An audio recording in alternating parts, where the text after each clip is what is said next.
والصلاة والسلام على أشرف الأنبياء والمرسلين سيدنا ومولانا محمد وعلى آله وصحبه أجمعين. أشهد أن لا إله إلا الله وحده لا شريك له وأشهد أن سيدنا ونبينا محمد عبده ورسوله لا نبي بعده. اللهم صل وسلم على سيدنا محمد وعلى آله وصحبه أجمعين. أيها الناس أوصيكم ونفسي بتقوى الله فقد فاز المتقون. أعوذ بالله من الشيطان الرجيم. بسم الله الرحمن الرحيم. ظهر الفساد في البر والبحر بما كسبت أيدي الناس ليذيقهم بعض الذي لعلهم يرجعون. صدق الله العظيم. Hadirin jemaah salat Jumat yang dimuliakan Allah Subhanahu wa taala.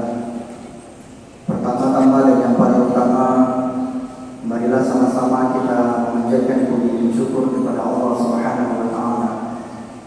Allah yang Maha Pengasih, yang tidak pernah dikasih kepada hambanya, sekalipun hambanya tersebut enggan dan bahkan tidak pernah berterima kasih kepadanya. Allah Subhanahu wa taala yang Maha Penyayang, yang sayangnya tersebut tidak sanggup kita hitung, sekalipun hambanya itu enggan dan bahkan tidak pernah melaksanakan sembahyang.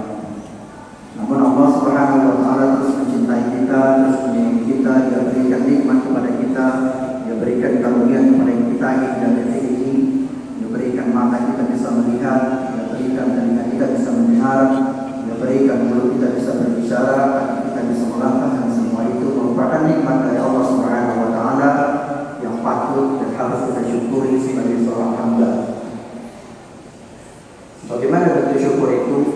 Bentuk syukur itu adalah bertambahnya amalia dalam kehidupan kita, baik secara kuantitas maupun secara kualitas. Tidak dikatakan seseorang itu bersyukur manakala di dalam kehidupannya hanya syukur sebagai lisan saja, atau manakala syukur tersebut hanya sebagai dalam hati saja.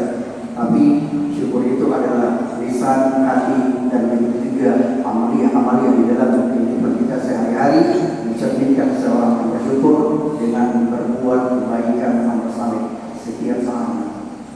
Salawat dan salam kepada baginda Rasulullah Muhammad SAW sebagai uswatun, sebagai tauladan dalam kehidupan dunia ini untuk mencapai kehidupan akhirat yang kekal dan abadi.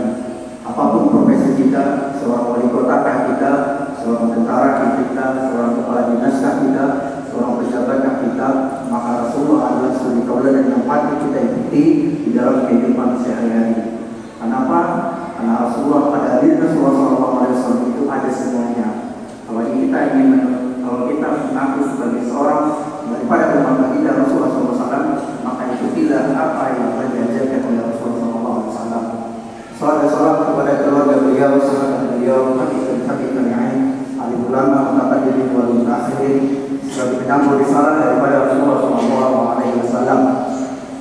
Jemaah salat Jumat yang dimuliakan Allah Subhanahu wa taala. Pada kesempatan yang berbahagia ini, khatib mendapatkan teks yang dari Syariah Islam.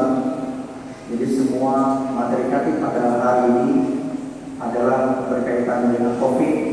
Jadi pada kesempatan yang berbahagia ini juga, khatib coba akan membacakan apa yang telah dirilis oleh Dinas Syariah Islam melalui Dinas Syariah Islam Kabupaten dan Kota di berbagai daerah. Adapun tema khutbah kita pada kesempatan yang berbahagia ini adalah sikap disiplin menggunakan masker dalam mencegah COVID, dalam kurung ingat COVID, ingat masker. Kalau aku sendiri ingat COVID, maka ingat Allah dan jangan lupa pakai masker. Hadirin sidang jemaah Jumat yang dimuliakan Allah Subhanahu wa taala. Musibah adalah ujian dari Allah Subhanahu wa taala bagi umat manusia. Ujian tersebut dapat dilihat dari berbagai sisi dan jenisnya. Dan pada umumnya lebih disebabkan karena ulah kita sendiri. Dan ada pula yang merupakan ujian dari Allah Subhanahu wa taala. Allah Subhanahu wa taala berfirman di dalam surah Ar-Rum ayat 41. A'udzu billahi minasyaitonir rajim. Bismillahirrahmanirrahim. Dhahara al-fasadu fil barri wal bahri bima kasabat aydin nas liyudhiqahum ba'dal ladzina 'amiluu yarji'un. Telah nampak kerusakan di darat dan di laut disebabkan oleh itu ulah tangan manusia, supaya Allah membuat mereka merasakan sebagian dari akibat perbuatan mereka sendiri, agar mereka kembali di jalan yang benar. Apapun jenis musibah itu, tidak ada satu makhluk pun di dunia ini yang dapat lari dari qada dan qadarnya Allah. Jika Allah sudah menghendaki, maka pasti hal itu akan terjadi. Manusia ditakdirkan untuk hidup dan mati.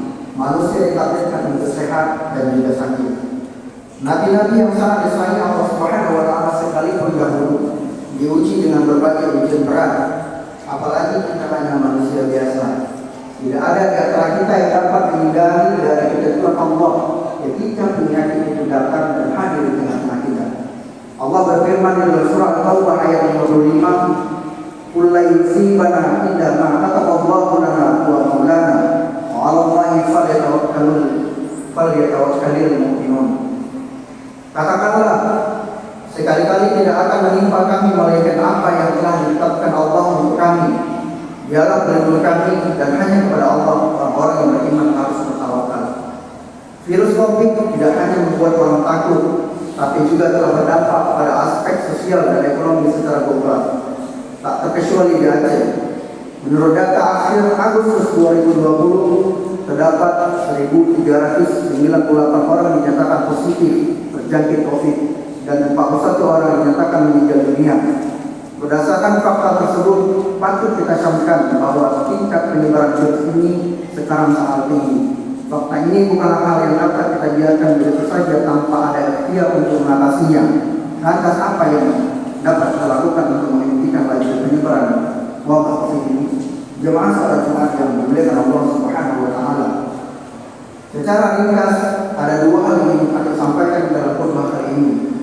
Yang pertama, kita harus memperkuat ikhtiar, terutama dalam mengikuti protokol kesehatan yang telah diatur oleh pemerintah. Dalam sebuah hadis yang diriwayatkan oleh Anas bin Malik tentang perlunya ikhtiar, Rasulullah SAW pernah ditanya oleh seorang laki-laki tentang perlu mengikat mukanya sebelum bertawakal. Rasulullah menjawab, ikatilah dia kemudian baru bertawakal. Suatu usaha yang dapat dilakukan secara mudah adalah memakai masker dengan sempurna yang menutup hidung, mulut dan dagu, terutama ketika kita berada di tempat umum atau sedang berada dalam jarak yang berdekatan dengan orang lain.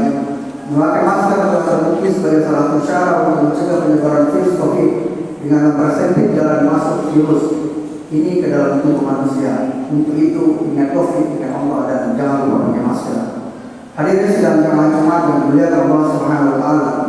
Untuk mewujudkan hal itu, tentu diperlukan tingkat kedisiplinan yang tinggi dari setiap orang untuk tidak saling menzalimi. Hal ini sejalan dengan apa yang dirumuskan dalam sebuah kaidah fikih, la darara wa la dirar, yang berarti tidak boleh melakukan sesuatu yang berbahaya yang dapat menyebabkan bahaya bagi orang lain. Allah berfirman dalam surah Al-Baqarah ayat 195, "Wa la tulqu bi aydikum ila tahluka wa ahsinu innallaha yuhibbul muhsinin." Dan jangan kamu jatuhkan dirimu sendiri ke dalam kebinasaan dengan tanganmu sendiri, dan berbuat baiklah. Sesungguhnya Allah menyukai orang-orang yang berbuat baik.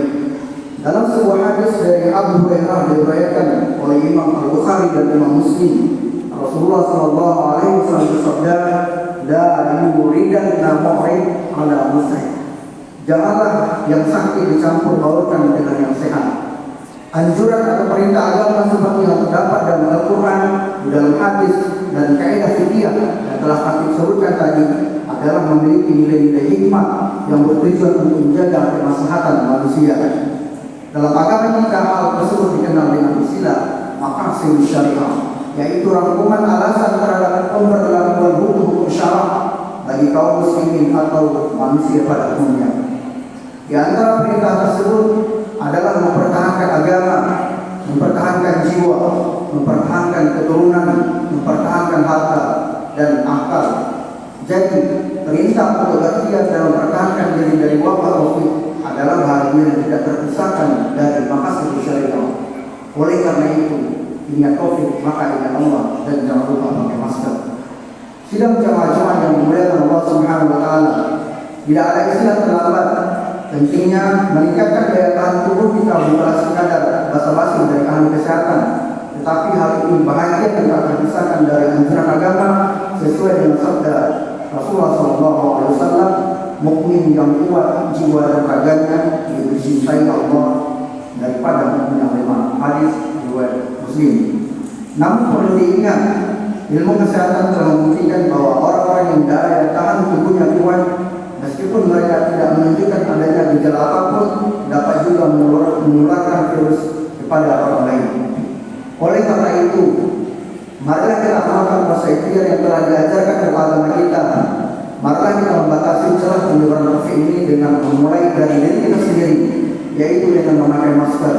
Selain juga melakukan upaya pencegahan lainnya seperti cuci tangan dengan memakai sabun, jaga jarak, dan hindari keramaian. Bila kita ingat COVID, maka ingatlah untuk memakai masker. Tak perlu gengsi, malu, takut diejek atau disemaukan, karena yang kita lakukan ini adalah perintah Allah Subhanahu wa taala untuk kemaslahatan diri kita sendiri, keluarga, dan anggota masyarakat lainnya. Jangan juga kita mengejek atau mencemooh orang lain yang memakai masker. Yang kedua, setelah kita berikhtiar secara maksimal, maka tidak ada pilihan lain selain bertawakal kepada Allah Subhanahu wa taala. Berserah diri artinya menyerahkan keadaan kita sepenuhnya kepada Allah dengan bersabar dan berbanyak ibadah, berzikir dan berdoa agar wabah ini segera berakhir. Bersabar juga berarti menahan diri untuk tidak mengunjungi orang lain atau dikunjungi ketika ada yang positif COVID. Bersabar juga berarti rela untuk menyerahkan fungsi pengurusan jenazah kepada petugas yang ditunjuk oleh pemerintah. Sidang jamaah-jamaah yang dimuliakan Allah Subhanahu wa taala, sebagai penutup khutbah ini, kami ingin menekankan beberapa hal. Yang pertama, gerakan gebrak masker atau GEMA di seluruh Indonesia dan khususnya yang dilaksanakan serentak di seluruh Aceh pada hari ini Jumat 4 September 2020 merupakan ajakan dari Bapak Presiden kepada seluruh aparatur pemerintah dari tingkat pusat sampai tingkat kampung. Alhamdulillah, pada kesempatan ini pemerintah membagikan masker dan brosur serta memasang sepatu sosialisasi ingat COVID dengan masker di seluruh kampung di Aceh. Ini merupakan sebuah usaha kita untuk terus mencegah COVID sampai dengan wabah ini diangkat oleh Allah Subhanahu wa taala. Yang kedua, jumlah 1 juta masker yang dapat dibagikan serentak oleh pemerintah di Aceh tentu belum mencukupi. Oleh sebab itu perlu adanya gerakan bersama untuk melanjutkan upaya ini sebagai bentuk tanggung jawab kepemimpinan kita masing-masing sesuai dengan hadis yang maknanya setiap kamu adalah pemimpin, kullukum ra'in wa kullukum mas'ul. Setiap pemimpin akan diminta bertanggung jawab. Yang ketiga, hal yang paling penting kita ingat untuk mencegah penyebaran COVID semakin meningkat di Aceh. Selain selalu berikhtiar, berdoa dan bertawakal, kita juga harus selalu ingat COVID dan jangan lupa ingat kepada Allah dan jangan lupa memakai masker. Hadirin jemaah salat yang dimuliakan Allah Subhanahu wa taala. Demikian naskah yang ditulis oleh pemerintah kita untuk disampaikan pada hari Jumat ini di seluruh Aceh. Jemaah yang berbahagia, perlu kami sampaikan bahwa penyakit ini pada dasarnya dari tahun ke tahun itu terus berlanjut. Dari masa Nabi juga selalu ada, masa kita juga pernah ada. Dulu ada MERS, ada Ebola dan lain sebagainya. Yang penting adalah bagaimana ketika wabah ini terjangkit di suatu daerah, kita bisa meminimalisirnya. Sebagai anjuran dari pemerintah agar kita menggunakan masker. Namun demikian, kami sampaikan, semakin kita ditimpa bala, maka semakin harusnya kita semakin kuat untuk beribadah kepada Allah Subhanahu wa taala.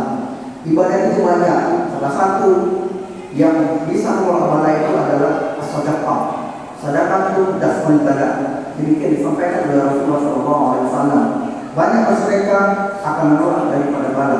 Ketika harta kita banyak, maka gunakanlah harta kita itu ke jalan Allah Subhanahu wa taala untuk berinfak, untuk bersedekah. Kalau seandainya sampai bisa dari harta yang harta itu adalah bagian dari zakat, maka tunaikan besar sehingga itu bisa menolak daripada bala. Yang lain adalah agar kita terus memperbanyak doa memperbanyak doa di setiap sholat kita, memperbanyak doa di setiap ibadah-ibadah kita. Kenapa? Karena doa itu senjata muslim, bahwa doa itu adalah senjata bagi orang-orang muslim. Jadi semakin banyak kita berdoa kepada Allah, maka Allah akan mendengar doa-doa kita. Karena kita tidak tahu doa siapa di antara siapa, di antara siapa kita dari doa-doa ini yang dikabulkan oleh Allah Subhanahu wa Ta'ala. Oleh karena demikian, melalui khutbah yang singkat ini, hati berpesan pada diri kita sendiri dan bagi kita semuanya, tingkatkan amal ibadah kita agar Allah Subhanahu wa Ta'ala menjauhkan kita dari segala mara bahaya. Demikian yang bisa saya sampaikan pada kesempatan yang berbahagia ini. Sekarang mari kita masuk dalam rukun khutbah. Alhamdulillah, alhamdulillahi rabbil alamin, wassalatu wassalamu ala asyrafil anbiya'i wal mursalin, sayyidina wa maulana Muhammadin wa ala alihi wa sahbihi ajma'in. Allahumma salli wa sallim ala sayyidina Muhammad wa ala alihi wa sahbihi ajma'in. Ayuhan nas, usikum wa nafsi bittaqwallah, faqad faza al-muttaqun. A'udzu billahi minasy syaithanir rajim. Bismillahirrahmanirrahim. Wal 'asr, innal insana lafi khusr, illa alladziina aamanu wa 'amilus shalihati wa tawassaw bil haqq wa tawassaw bis sabr. Barakallahu li wa lakum fil Qur'anil 'azim wa nafa'ani wa iyyakum bima fihi min ayatin wa dzikril hakim wa taqabbal minni wa